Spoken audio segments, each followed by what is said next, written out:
ɗauka ba.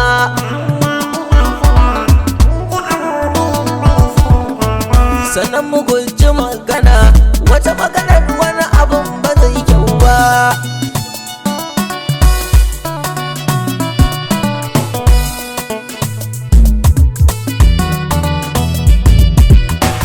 Shiru ta fi martaba wani sa'in kai yi maganar mai ba.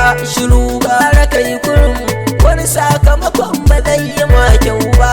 Kana ji kana gani a yi barna wai ba ka yi magana ba. Wani sai dai idanuwa su maka aiki ba ka yi magana ba. Wani in kai yi magana ba ka ƙi haifar ɗan da ba ido ba.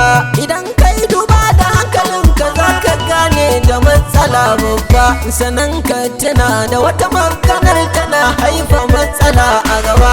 Yawan magana akan komai ba zai sa komai ya canza ba. In kai magana akai reply ba zai kyau ka ƙara biko ba. Dukkanin lamarin da ciki ba kai da dace ka dinga magana ba. Daina magana na ce ka daina magana kai. Karka magana malam, karka magana ka daina magana, ka daina magana, ka daina magana.